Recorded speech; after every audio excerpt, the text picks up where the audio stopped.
Andrew, congratulations on your new documentary, Voices, the Danny Gans Story. Thank you very much. Appreciate it. You know, much more of congratulations is being showcased at the Dances with Films Festival this year, which is one of the most prestigious film festivals around the world. How do you feel about that? It's exciting. I had submitted the film and I had gotten an invitation to play there, and it was very exciting for me and everyone that had worked on the film. And being able to premiere the film at such a prestigious event and such a historic theater, the Chinese theater, is it's very cool. And I'm very excited to finally have an opportunity to present the film to a public audience and get some feedback. Absolutely. It's a great Chinese theater is a great venue, and a lot of filmmakers would love to showcase their films there. So, Andrew, tell us what sparked you to make this film in the first place. The initial inspiration was honestly, I felt like after many years since my dad passed, probably 10 years, I felt like he had not been remembered in the way that I felt he deserved. And he had accomplished things in Las Vegas that nobody had ever done before him. And since his passing, nobody has come close to his achievements there. And I felt like that was a shame because the city seemed to move on quite quickly after he passed. And, um, he was known as the most successful man you've never heard of. And that was very true because Vegas is quite a bubble, and a lot of his marketing and success was based on word of mouth. So you didn't really know about him outside of Las Vegas, even though he had all those records of sold out shows and ticket sales. And so I'm hoping that this film will help change that. I was gonna say, for someone, if people who go to Vegas buying, tickets to sold out shows, if it's almost seems very far-fetched that no one know who he is because he's like one of the most desired people, not even, as your documentary shows, he played in Chicago. He played in New York. I mean, he played all around the world. Heck, I was even surprised he even did a Amway thing, which was back in the 90s. But Yeah. that, I mean that says that he was popular during that time. But maybe you're right. Maybe it's just the entertainment business. People move on pretty quickly. Yeah, I think they do. And it's a shame that a lot of these great entertainers seem to be forgotten so quickly. And I wanted my dad's legacy to be intact and be something that um people from all over the world can enjoy. And also, for my kids who never got a chance to meet their grandfather when they grow up, to be able to look back on a film that their dad made and see what their grandfather did for a living and how talented and special he was. And it's something equally for me, for my family, and for the people in the world that didn't get a chance to know Danny Gans. So, how did you want to approach this film? Because it seems like during the process or watching this film, it almost felt like it was two different films that you put together. Mm, interesting. Which parts, like, what do you mean by two different films? Where did you feel like it started to separate? I want to say that you went through the biography of your father, and then after that, then came in the twist where you investigated the aftermath. Yeah, so I split the film into two parts, and the midpoint is where we started to segue into a lot of the more serious topics of my dad's health issues and the circumstances surrounding his passing. And I didn't decide to really do that until I got in there a few months into production and started learning new things for myself. And it was pretty early on when I thought, I'm going through this journey. It's very emotional. It's very challenging. It's very dynamic. And I felt like other people around the world might benefit from watching me go through this process. So I included myself into the film and this investigative portion. I wanted to be transparent and honest, and I wanted to not only share my dad's triumphs, but also his struggles. And I wanted to be really honest with the audience and just put myself out there, be vulnerable. And it was not easy. That's for sure. I'm not I wasn't jumping at the opportunity to put myself on camera, but I felt if I could be brave a couple times and put myself out there, it might benefit some other people who've experienced similar loss. And also just bring a new layer and new depth to a biographical documentary that might, help it stand out in a way that, you don't really see in too many of these documentaries. How much of a struggle of a choice that you actually made to make yourself as a character in this film? Because most documentarians like to sit off on the sidelines, and you literally have, while making this film, have to relive everything. When I first wanted to make the film, when I decided to do it, I was not planning on being in the film at all, except for an interview. And I started getting into it and I started realizing that this is opening up a lot of old wounds, and I'm kind of going through that grieving process again, and I'm learning new things and I'm understanding things as an adult because my dad passed when I was a teenager. And now that as an adult, I'm making this film, I want to get a chance to know him better. And as a kid, you really only see a couple parts of your parents. And I wanted to see the whole thing.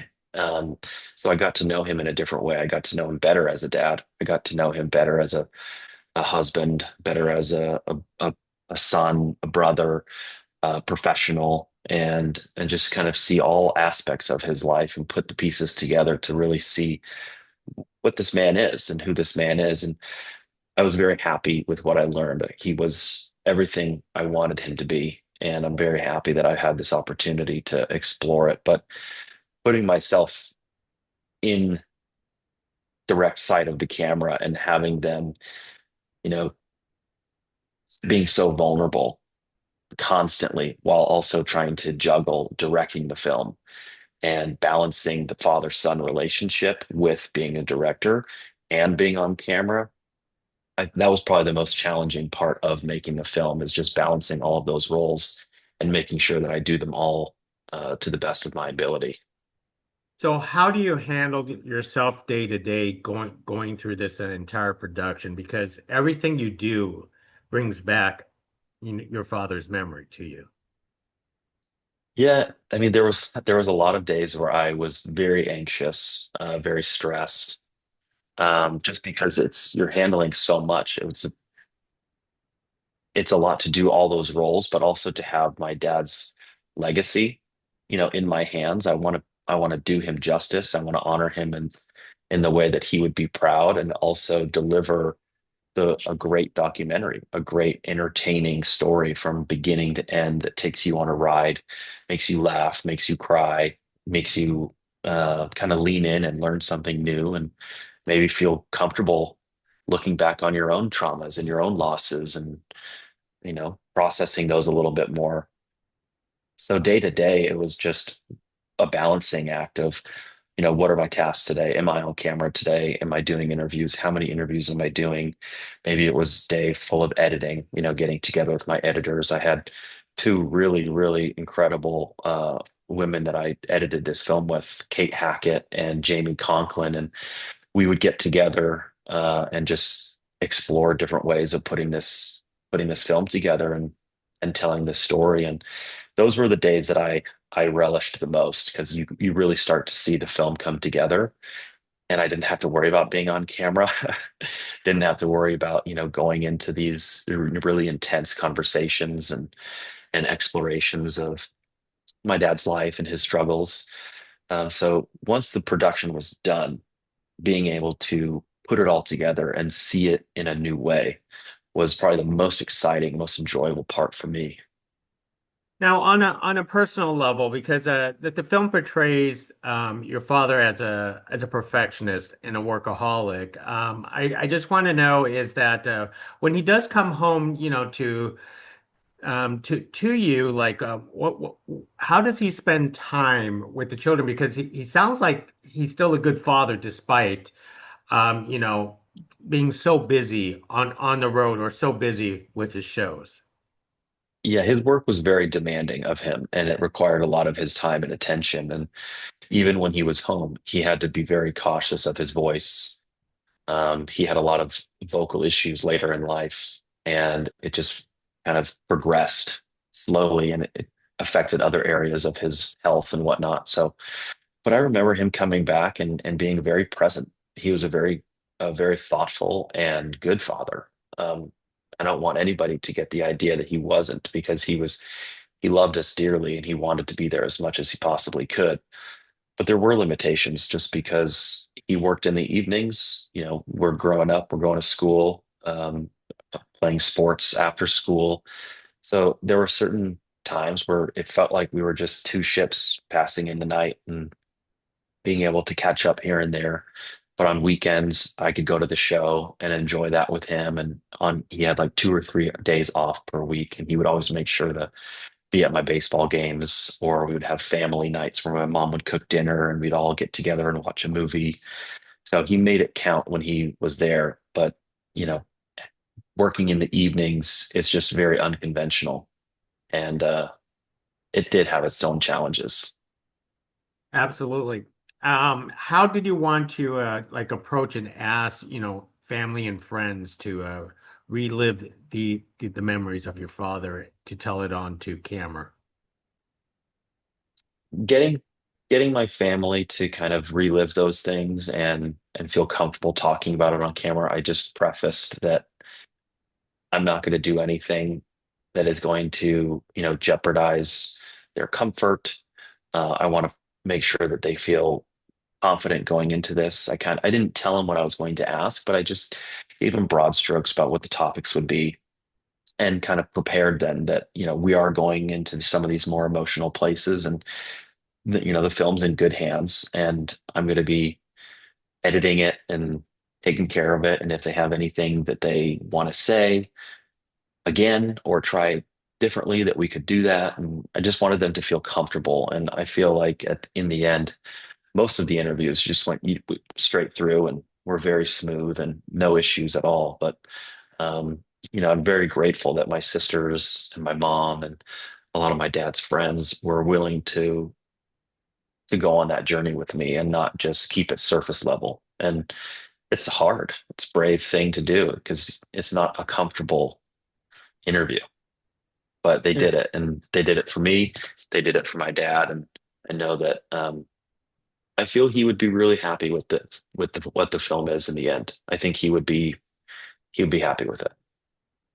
so true, so true. Um, explain about the, you know, finding all these old footages, going through them and restoring them for your film. That was really fun, actually. I enjoyed going through and finding all of the old footage. There was a treasure trove for me to look through, and I was actually finding footage throughout the whole process. There's some stuff in the film that I didn't find until like we were on our third or fourth cut of the movie, that I had been footage that I had been looking for years, and finally was able to find it, whether it was like tucked back into the corner of my mom's storage facility, or an old band member had some footage that I had been looking for, or just buried deep into the archives. It was very fun to go through that and relive some of the memories that I had watching him perform, but also watching him perform from the very beginning and seeing how his talent grew and how his show became more precise and more structured. You really got a sense of how he honed his craft. And along the way, you realize it's not an overnight thing. It's easy for people to go to Las Vegas in the height of his career, mid 2000s, late 2000s, and see, wow, this guy's so amazing. I wish I could do that. Or how does he do that? Little do they know, he started 30 years before that, 25 years before that. And what it looked like at the beginning was nothing even close to what it looked like in the end. And it took, 10, 15 years for him to really dial it in and become Danny Gans. So what was it a challenge for you to find that footage of his real singing voice where rather than doing impressions? I'd heard him sing in his own voice many, many times over the years, and um, that particular song that he sings at the end of the show, it's called "The Curtain Falls." Um, it just became such a poignant moment that I felt it was his way of saying his appreciation to the crowd and to the audience for all the years that they had come to see him. And that was one of my favorite parts of the show is when he takes a break to sing in his own voice. And he has a great voice. I mean, he can obviously do 100 people's voices, which is impressive on its own, but he does have a really good voice of his own. And he had recorded some albums earlier in his career. And I still listen to those today. But you as Andrew, you don't do impressions like your dad to or maybe you do and just to your own child. No, you know what? I wouldn't even try. I'm, Danny Gans, my dad, he is the best. I'm not even gonna compete with that. So I'm gonna stick to making movies and I'll go on my own path. And speaking of personally, because your grandparents were part of show business, your father is part of show business, and you are still in the entertainment industry itself, producing and making films. And this is, I want to say, this is your directorial debut for a documentary. Tell us about sticking in this industry that almost seems like a family affair in its own way. Yeah, that's interesting that you brought that up because not too many people know that my grandfather, my dad's dad, he started off as a professional baseball player and he had a career-ending injury and then he went into entertainment. My dad had the same story. His main dream in life was to be a professional baseball player. He had a career-ending injury and then he went into entertainment. I myself dreamed of being a professional baseball player and I was drafted to play pro ball out of high school.